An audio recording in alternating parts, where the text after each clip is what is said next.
নমস্কাৰ প্ৰিয় বন্ধুসকল, পুনৰ এটা নতুন ভিডিঅ' লৈ আপোনালোক সকলোকে মই pradyute স্বাগতম জনাইছো। আশা কৰো সকলো ভালেই আছে। যিসকলৰ বেয়া চলি আছে ভগৱানৰ ওচৰত প্ৰাৰ্থনা কৰিছো যাতে তেওঁলোকৰো ভালেই হয়। আজিৰ ভিডিঅ'টোত আমি কথা পাতিম এগৰাকী খ্যাতি সম্পন্ন গোটেই বিশ্ববিখ্যাত মহিলাৰ বিষয়ে। তেতে বেছি পলম নকৰি বলক আমাৰ ভিডিঅ'টোৰ মূল বিষয়বস্তুলৈ আগবাঢ়ো। নমস্কাৰ, আপুনি চাই আছে pradyut motiversity। চেনেলটোত যদি আপুনি নতুন তে চেনেলটো সাবস্ক্ৰাইব কৰি বেল আইকনটোত ক্লিক কৰি থব। তেনেহলে বলক আৰম্ভ কৰো। চতুৰ্থ শ্ৰেণী পোৱাৰ পিছত পঢ়াৰ কোনো সুযোগ পোৱা নাছিল। 12 বছৰ বয়সত 32 বছৰীয়া এজন যুৱকৰ সৈতে বিবাহ পাশত আবদ্ধ হয়। 20 বছৰ বয়সত 3 সন্তানৰ মাতৃ হয় মহিলাগৰাকীক যৌতুকৰ কাৰণে তেওঁৰ গিৰিয়েক আৰু গিৰিয়েকৰ ঘৰৰ পৰিয়ালে বিভিন্ন সময়ত বহুত বেয়াকৈ অত্যাচাৰ কৰে। এদিন গিৰিয়েকে মহিলাগৰাকীক চুলিত ধৰি টানি নি চুচৰাই গোহালিত পেলাই দিছিল আৰু সেই গোহালিতেই এগৰাকী কন্যা সন্তানৰ জন্ম পায়। এনেকৈ এদিনৰ পিছত এদিন গৈ থাকিল। মহিলাগৰাকীৰ ক'তো স্থান নোহোৱা হ'ল। সমাজতো স্থান নাপায়, নিজৰ ঘৰখনতো স্থান নাপায়, গিৰিয়েকৰ ঘৰতো স্থান নাপায়। তেনে হোৱাত মহিলাগৰাকীয়ে সেই কন্যা সন্তানটিক লগত লৈ শ্মশানত থাকিবলৈ লয়। শ্মশানত যেতিয়া মানুহৰ শেষ কৃতি সম্পন্ন কৰাৰ সময়ত কিছুমান খাদ্যবস্তু ছটিয়াই দিয়া হয়, সেই খাদ্যবস্তু গ্ৰহণ কৰিয়েই মহিলাগৰাকী আৰু তেখেতৰ কন্যাগৰাকী দুয়োৱে জীৱন নিৰ্বাহ কৰি গৈছিল। এদিনাখন তেওঁ আত্মহত্যা কৰিম বুলি কন্যা সন্তানটিক লগত লৈ ৰেলৰ আলিত শুই পৰিছিল। কিন্তু তেওঁ এইটো জনা নাছিল যে সেইদিনা ৰেল কৰ্মচাৰীসকলৰ ধৰ্মঘট আছিল। সেইদিনা ৰেল বন্ধ আছিল। ভাগ্যক্ৰমে সেইদিনা বাচি গ'ল। যেতিয়া উঠি আহিব ধৰিছে তেতিয়া ৰেল লাইনৰ কাষতে এটা ল'ৰাক দেখা পায়। এজোপা গছৰ তলত বহি এটা ল'ৰাই ফেকুৰি কান্দি আছিল। তেতিয়া মহিলাগৰাকীয়ে লক্ষ্য কৰিছিল ল'ৰাটোলৈ। যিজোপা গছৰ তলত বহি আছিলে গছজোপাত এডাল ডাল ভাঙু ভাঙু অৱস্থা। সেই ডালডালক দেখি মহিলাগৰাকীৰ মনত কিছুমান ভাৱ হৈছিল। মহিলাগৰাকীয়ে ভাবিছিল যে এই ভাঙিব ধৰা ডালটোতো যদি ফুল ফুলিব পাৰে, পাত গজিব পাৰে, তেন্তে মোৰ জীৱনটোত কিয় এনেকুৱা হৈ আছে। তেতিয়া লগালগ মহিলাগৰাকীয়ে কন্যা সন্তানটিক লগত লৈ সেই ল'ৰাজনকো লগত লৈ ৰেল ষ্টেচনতে থাকিবলৈ ল'লে। ৰেল ষ্টেচনত ভিক্ষা মাগি জীৱন নিৰ্বাহ কৰিবলৈ ল'লে।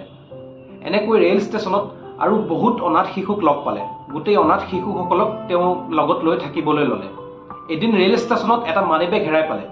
মানি বেগটো মহিলাগৰাকীয়ে সেই ৰেল ষ্টেচনৰ ষ্টেচন মাষ্টাৰগৰাকীক জমা দিয়ে। কেইদিনমান পাছত সেই মানি পাৰ্চটোৰ মালিক আহিলে ষ্টেচনলৈ আৰু ষ্টেচন মাষ্টাৰৰ লগত কথা বতৰা হৈ মানি পাৰ্চটো ল'লে আৰু সুধিলে যে মানি পাৰ্চটো কোনে পাইছিলে। তেতিয়া ষ্টেচন মাষ্টাৰজনে ক'লে আৰু তেতিয়া সেই মানি পাৰ্চৰ মালিকজনে মহিলাগৰাকীৰ ওচৰলৈ এটা উপহাৰ দিবলৈ আহিলে। মহিলাগৰাকীক সুধিলে যে আপোনাক কি লাগিব কওক।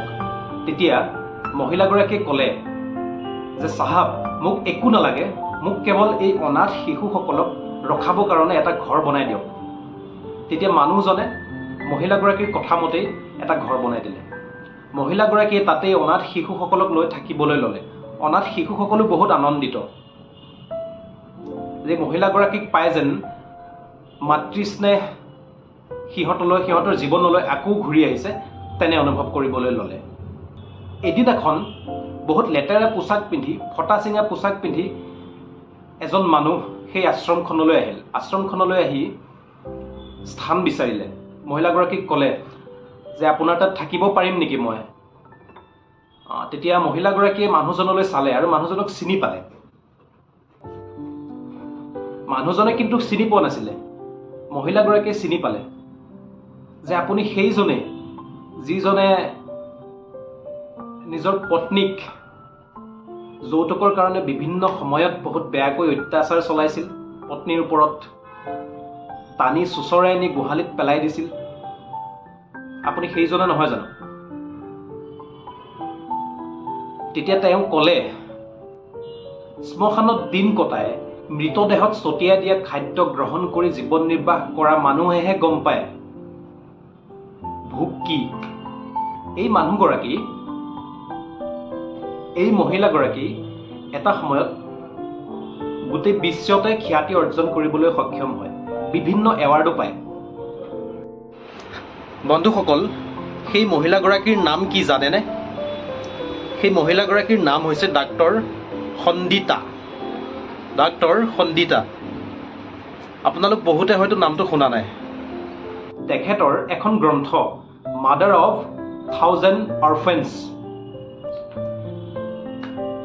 তেখেতে এখন গ্ৰন্থ লিখিছিল আৰু সেই গ্ৰন্থখন লিখিয়েই গোটেই বিশ্বতে খ্যাতি অৰ্জন কৰিবলৈ সক্ষম হৈছিল গোটেই বিশ্ব বিখ্যাত হৈ পৰিছিল গ্ৰন্থখনৰ নাম আছিল মাদাৰ অফ থাউজেণ্ড অৰফেন্স আৰু তেখেতৰ যিগৰাকী কন্যা সন্তান আছিলে সেই কন্যা সন্তানগৰাকী এসময়ত ডক্টৰ হ'ল আৰু ডক্টৰ হৈ বৰ্তমান সমাজত বিনামূলীয়াকৈ চিকিৎসা কৰে যিমান অনাথ শিশুসকল আছে সেই অনাথ শিশুসকলক বিনামূলীয়াকৈ চিকিৎসা সেৱা আগবঢ়াই আছে এতিয়া বৰ্তমান আৰু সেই আশ্ৰমখনৰ পৰা শ ডক্টৰ ইঞ্জিনিয়াৰৰ আবিৰ্ভাৱ হ'ল তেতিয়া বিভিন্ন নিউজ পৰ্টেলৰ নিউজ চেনেলৰ সাংবাদিক আহিলে তেখেতৰ পৰা বাইট ল'বলৈ তেতিয়া তেখেতে সাংবাদিকক কৈছিলে যে মানুহ ডাঙৰ চিকিৎসক ইঞ্জিনিয়াৰ প্ৰযুক্তিবিদ হোৱাটো অৱশ্যেই ভাল কিন্তু এইবোৰ নহ'লেই যে মানুহৰ সেৱা কৰিব নোৱাৰিব তেনে কথা নহয় চাৰিওফালৰ পৰা যিখিনি পালোঁ সকলোবোৰ নিজৰ কৰিয়েই ল'লোঁ এনেধৰণৰ মানুহৰ যিমান সা সম্পত্তি থাকিলেও সমাজৰ কাৰণে কোনো উপকাৰ নহয় মানুহৰ সেৱা কৰিবলৈ এটা সুন্দৰ ত্যাগৰ মন থাকিলেই যথেষ্ট এখন সুন্দৰ ত্যাগৰ হৃদয়েই যথেষ্ট মানুহক সেৱা কৰিবলৈ আ অলংকাৰ আৰু পোছাক পৰিধানৰ কথা ক'বলৈ গৈ মহিলাগৰাকীয়ে ক'লে যে মানুহৰ ভাল পোৱাতকৈ আৰু ডাঙৰ অলংকাৰ এই পৃথিৱীত একোৱেই হ'ব নোৱাৰে সততাতকৈ দামী বস্তু আৰু একোৱেই নাই